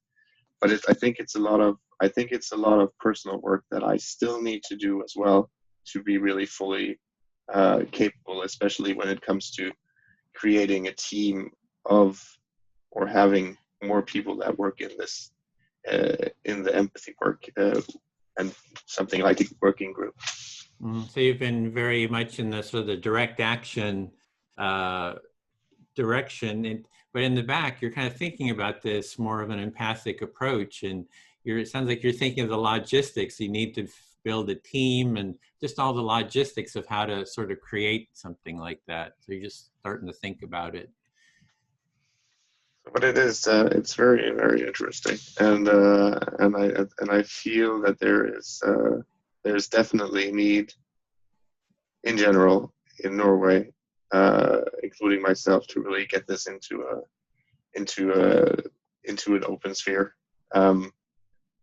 But maybe just doing it as an empathy action without XR might be a solution at the beginning, and getting more support and getting that more into, I think that would actually, it would still be something really, really new to Norway. I don't think actually anybody has done something similar yet. So this is really new for Norway, and it's like, how to kind of set up something like this. Not sure that really branding it under XR would be the way to do it. So you're kind of looking at how to sort of set the naming or the branding of it, and it's something really new for Norway. So it's been a great evening so far. I really enjoyed it. It was very, very nice to be with you. Everybody was really nice and good listeners here, and it was quite easy to understand everything, much better than it's normally in a meeting, with a lot of people coming with their own impressions. So very thankful for that as well. Yeah, you're very thankful for sort of the listening that's happening in here, because everybody was listening, and other meetings, perhaps people don't listen so much. And so there's a real sense of gratitude and appreciation for what we're doing here. easier for me to listen as well. Yeah. So that was nice. Other people are listening, so it's easy for you to listen as well when you don't have to compete sort of for the attention. Very nice. I don't actually have so much right now. My head is going a little bit. And, so you feel heard because your head's going. It sounds like a lot of ideas are kind of bubbling back there and don't have a lot to share. Yes, thank you. I feel heard. Yes, thank you. Okay, great. Well, I think we're about ready to go back to the full group for doing a debrief. So it'll be, you can kind of think about sort of a summary of what you heard in this meeting. Just kind of think about it, and we'll be going back and sharing it with a larger group. And I think I'll hit the close. I said 15 till, so that's like 4 minutes. I'm not sure, I don't want to rush people, but see, we're a larger group, so we might need that time. We'll give everyone more time at the end to debrief. So yeah, thanks everybody for taking part. Really enjoyed this as well, this circle. So let's close all the rooms. So we'll be brought into the main room in a minute here. Thank you. Thanks. Great, Timothy.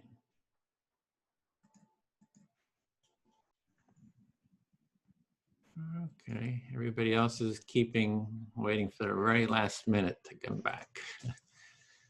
Great.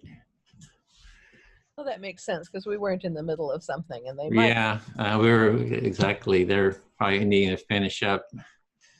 Maybe they're not coming back. Maybe they've all gone. Yeah, they're all in love in their groups.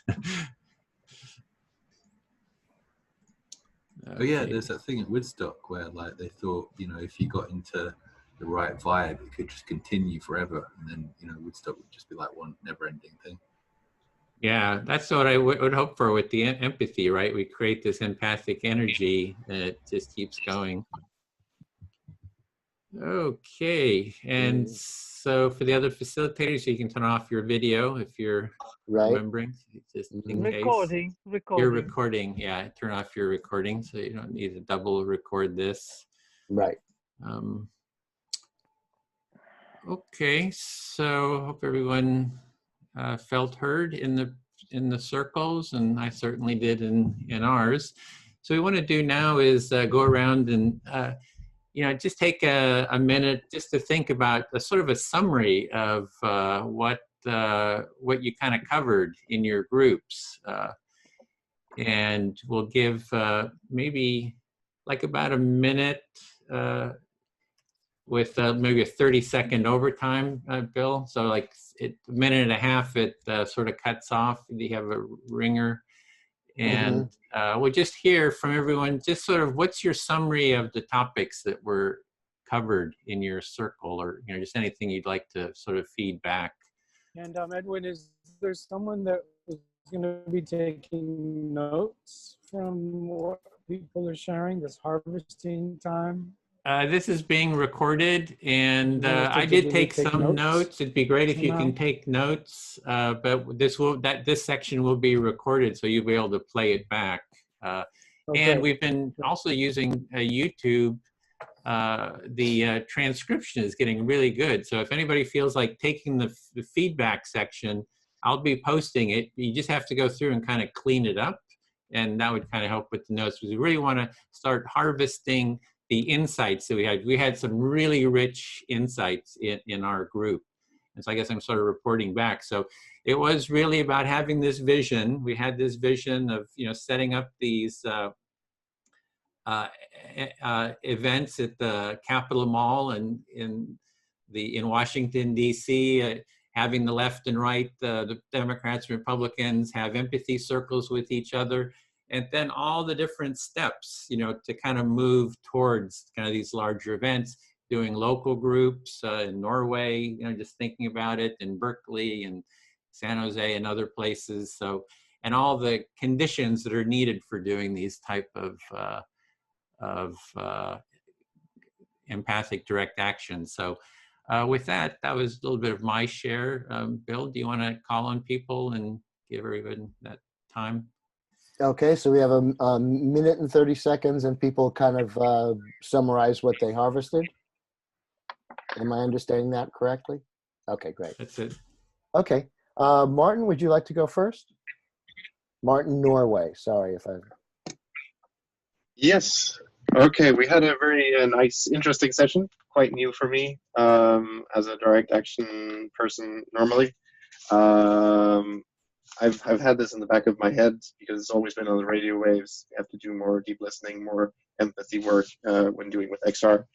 I got some really good simple ideas. I've got some pictures in my head that kind of might apply a little bit more to the very conclusive, very closed off society of Norway. It was very nice to listen to everybody in the group. We kind of touched on all the same subjects that I was feeling inside that I would like to touch on. So that was very interesting. The same kind of feelings of resistance and the same feelings of getting to learn the process more. It was very very giving for the moment, and I think we're going to work on something to include this more in the environmental dialogue in the capital in Oslo in Norway soon, hopefully in the springtime when people are starting to wake up from the winter sleep a little bit more. So I'm really thankful for everyone in the group and every one of you here for being there, and thank you for listening.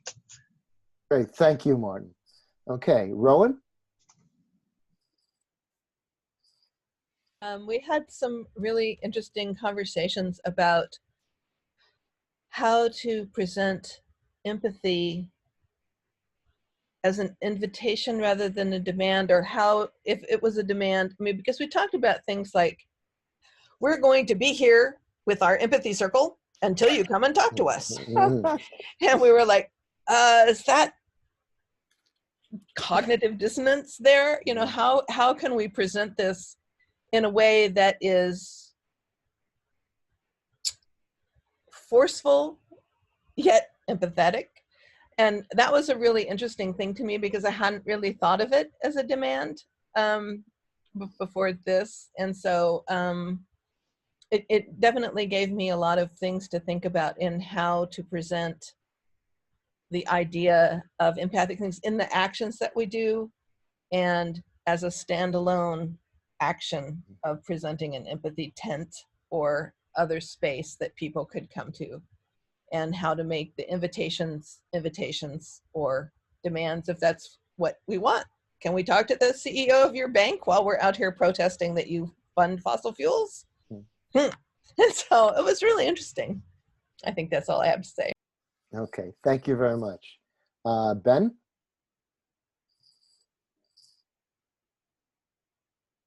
Yeah, it was just really interesting hearing what everybody was getting up to. Like, there's a few different initiatives in the world. Like, so I was in a group with like Martin, Rowan, Edwin, and Timothy. Is it okay to say that?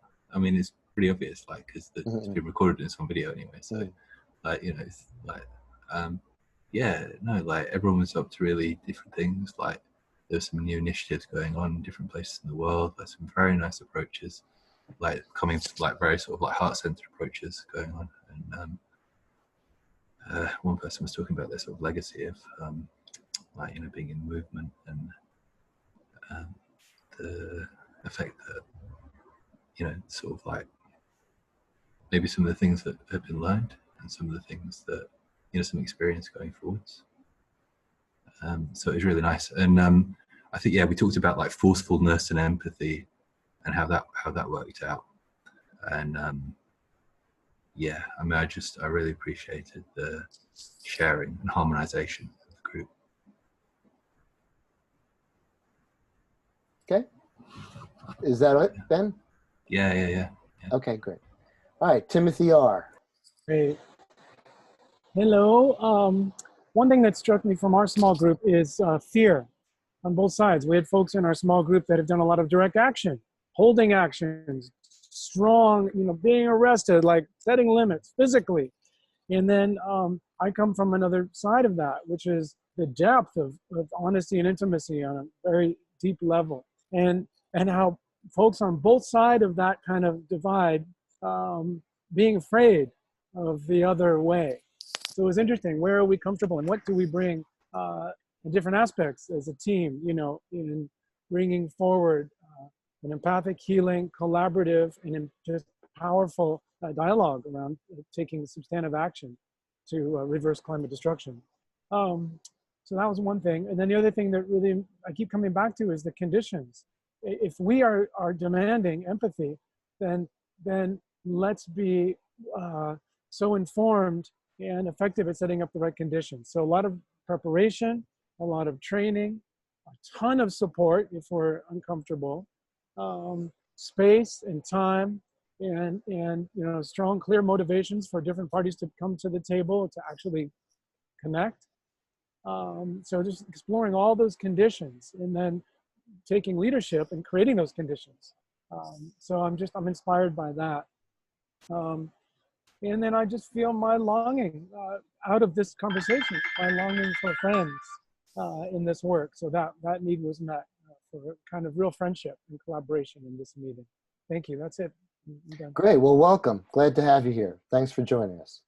All right. Martin Golder. Sorry. Okay. Yeah. No, I'm hearing some themes here. I mean, I was recounting how in one XR meeting, somebody said, just want to remind everybody here that this is not a therapy session, right? But then, sorry. Yeah, sorry, Bill. Oh, it's Bill's. There is it. Okay. But then in the group, it came up that perhaps, the inner work is the work, because what we're asking people to do is to embrace really a new reality, which, involves a large amount of extinction and shift in the whole nature of the way that we relate to the planet and to other species, of which we're one.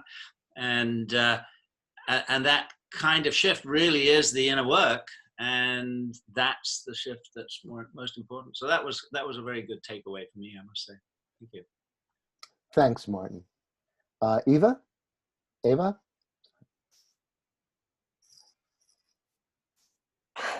Yeah, what we did with our little group today was more like super personal and going deep on our personal empathic understanding. And there was even a sentence that went something like, empathy circle is just a tool. And you can find empathy in any parts of your life. We should be able to. And personally, I found myself like in between. Am I doing the empathic thinking too much, or am I not doing it enough? So that was kind of like a personal, in-depth questioning on really understanding what empathy is and what it does to me, or how do I want to have empathy in my life? How do I define it, and how do I reflect empathy? Yeah, we did a little bit of a work, and Kevin had an idea. I think I have that theory of living like a cat. So don't worry about everything too much, but worry about things if you really have to, like a cat. So thank you for that, Kevin. Thank you. Great. Thank you, Eva. Jennifer. So I think we kind of had a meta conversation about how empathy circles work, and rather than how it might sort of play out in an action. But I think the big thing we came to sort of at the end was the idea of allowing space for uncertainty within an empathy circle, that we want to be able to have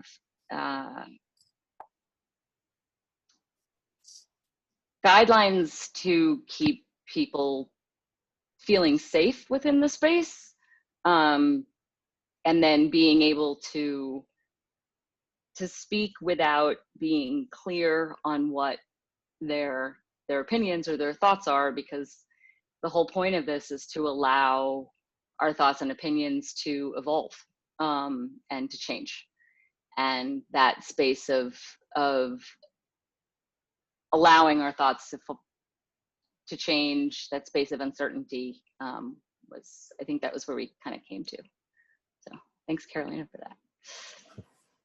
Okay, thanks, Jennifer. Marianne?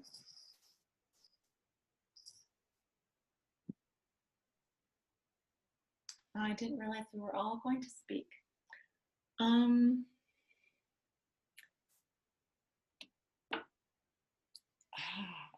I don't know what to say.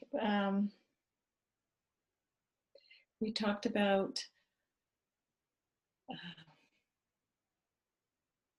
kind of the resistance that others might feel, but also we might feel to a deep listening, and how the listening space really does help us get into touch with what we want to say.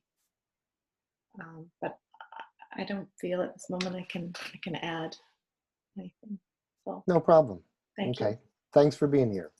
Okay, Carolina?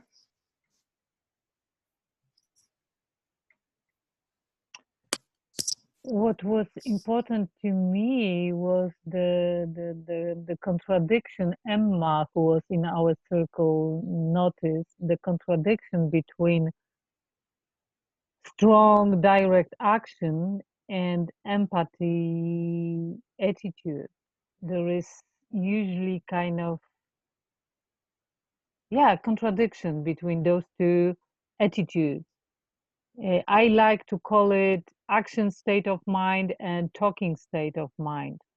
When we are focused on the action, we are not able to listen to each other and to hear each other and to talk to each other. We are not in a mode of listening.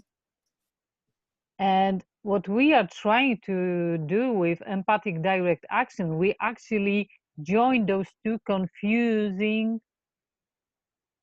contradictive modes of our behavior together, and we're trying to join them and to see what will gonna happen. And this space of uncertainty is part of it, what Jennifer mentioned. Thank you, Jennifer, for it, because it starts with you, the idea of uncertainty. And to wrapping up, the fact that it's a regenerative culture, direct action, it's kind of, for me, it's revolutionary. Absolutely revolutionary to create an action that changing relations between people. That's what it is for me. Thank you. Great, thanks, Carolina. Robin? You're muted, I think.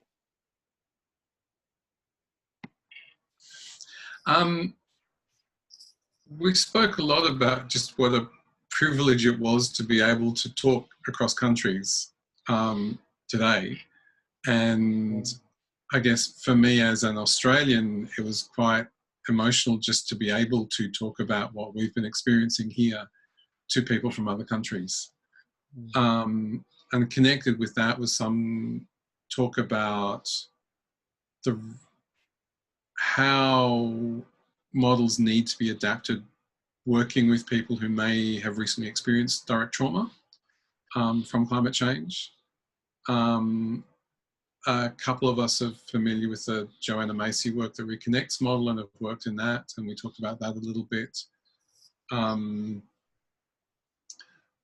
And we talked a little bit about, possible sites or ways of setting up public empathy, whether that's, as direct action in itself, such as blocking a bridge with people like with chairs and people sitting there wanting to listen, or just, setting up with 2 or 4 chairs in a public space.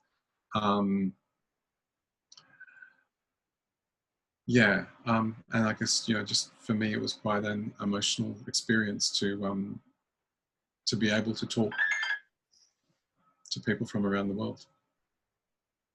Thank you. Great, thank you, Robin. Okay, Tom. You're muted, Tom. Ah, there you go. Yeah, I was part of the group with Robin and felt very similarly in terms of, yeah, the power of connection that can be generated in such a short time between total strangers. And with this process, so the sort of, yeah, I guess the meta level of both experiencing a process and thinking about applying the process in the same breath was an interesting one.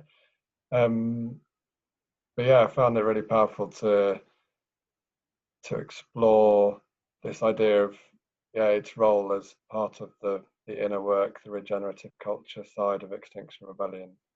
And Carolina, like you said, this sort of, yes, wrangle with how that meets a direct action sort of phase.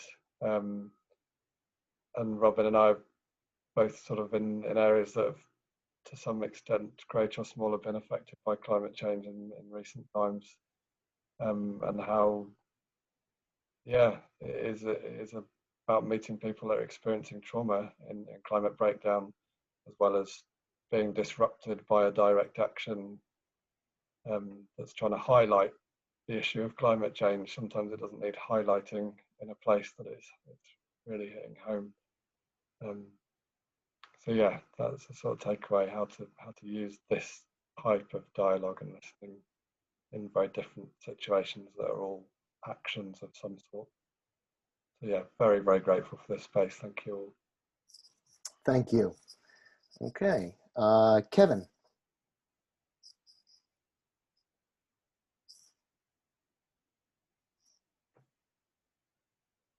Hi there. We talked a lot about listening and the benefit of listening and pause when it comes to the empathy circle. I talked a little bit about the Indigenous uprising that's happening in Canada, across the country, and I just wanted to throw it out there because we have everyone on the screen now. There's an uprising happening here, and it's happening across the country.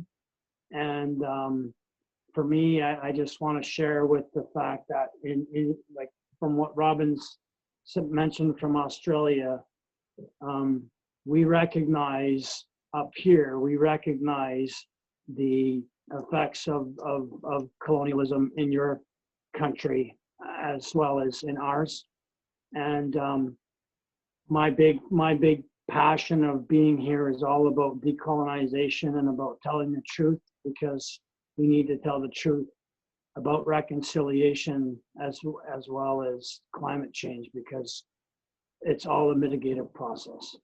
So I just wanted to make that point in front of everybody, just in case that didn't get it. Thank you, everyone. Thanks, Kevin. James. Thank you. I was debating whether to pass or to disagree. I'm going to go with disagree. I don't like the structure. I'm bored here listening to one person saying what I feel like is the same thing over and over again, and I feel like people kind of fill time because they're going along with the structure. And so I'm just holding that. I enjoyed the empathy circle a little more, usually do. Was also debating about whether to write about my boredom in the chat, but it seemed like it would be more disruptive. And yeah, I don't know who to target about that. Maybe Edwin, maybe everybody, or maybe just nobody. But I think that these empathy circles are great, and I hope that with a little bit more work, we can fine tune it to be more effective. Great, thanks, James. Martha?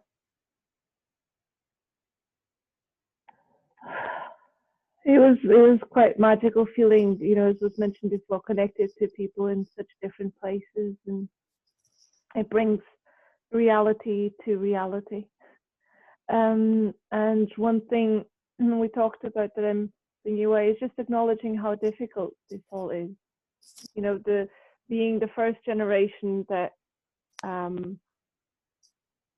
that needs to realize that things might get worse, that they're not, you know, idea things, and that it's a big reality to hold and process. And so just acknowledging that, being kind of that. I'm taking away today. Okay. And I think everybody, me and Edwin, so I'll go. One of the things I talk about is like find your greatness. And what I found, even, first of all, I think the empathy circle is an excellent tool, and I found that today. And what I was really touched by is how people were willing to question themselves and, you know, leave themselves vulnerable, which is exactly what we need to do as a species to basically start to, you know, see with clarity who we are. We're helpers. We're with each other. And so one of the things I say is find your greatness. And I saw people, even though they were unsure of themselves, finding their greatness. And I'm very, very privileged to have seen that. Thanks. Edwin, you want to take us out? Okay, so yeah, with the empathy circle, I really see this as a foundational first step for developing these empathic direct actions. It takes ongoing practice, and we can keep building on this. So when we do empathic, when we take our empathy tent out, you saw that picture, there's a row of listeners. It's doing this listening here and practicing this listening is what we do in those rows. We sit there and we do this empathic listening with people that come and share. So it really helps to get that practice, as well as to get the skills to be able to facilitate an empathy circle, which the foundation is fairly simple. You're all ready to facilitate an empathy circle, and maybe that would be a good homework. We're meeting again on Wednesday, February the 26th to continue this exploration, and maybe every couple of weeks we'll kind of see how we kind of build up. And if you want to, in the meantime, actually try this out, try it at home, get some experience, see how the empathy circle works, with the facilitation, because that's part of the direct action, is being able to go out in the public and say to the public, oh, come take part in this empathy circle. First, we listened to you. Would you now be willing to take part in this empathy circle? It takes a little bit of skill to be able to do that. And it just comes, again, as I was saying, with practice. So that's something to try in the next couple of weeks. Also, in terms of taking some action, we have one way you can do that. Let me share the screen here. Is how might we, is this the right one? So this is our upcoming event, the 26th. And one thing you can do is you can go into the share and invite friends.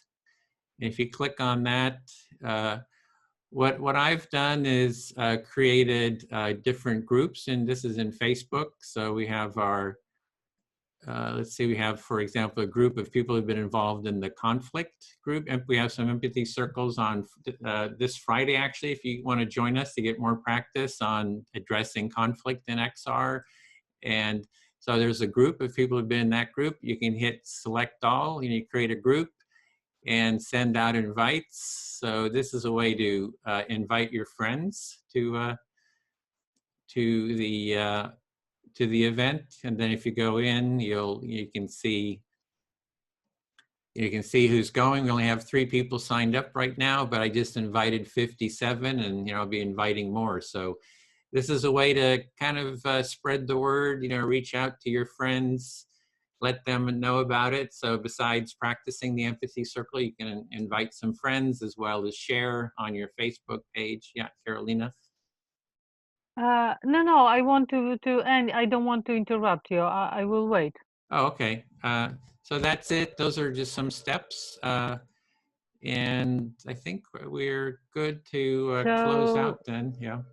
So I just want to invite, because we have other empathy circles when we can practice this method on Fridays, for example, and also for those who are in XR, there are open region calls or hosted by International Support Team, XR International Support Team, and actually tomorrow at 8 a.m. UTC, we have another empathy circle. Maybe I will leave in a chat. Yep.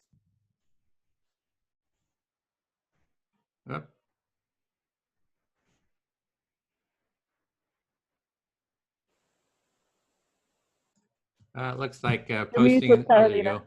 You're muted. Oh, I'm sorry. How long I was muted? Oh, you were talking. You just kind of broke for a second there. You just okay. So I just passed the link in our chat to Empathy Circle and other open region calls. So I think it's another opportunity to practice Empathy Circle. I just wanted to give a chance to that. Yeah, and in the Google Doc that you were working on, or put your name in. I'll put in some links to some other empathy cafes. So this Friday, every Friday we have them, and then we have a facilitator support group, which is at 12:30 Pacific time. So I'll put the link in there too. So I think we're really getting the ball rolling here, and I think if we can get some of these empathic direct actions out in the public, that we can kind of break through into the culture. So I'm like really excited about doing that. So that's all I've got. We went in over a little bit. Yeah, and we can stop the recording, and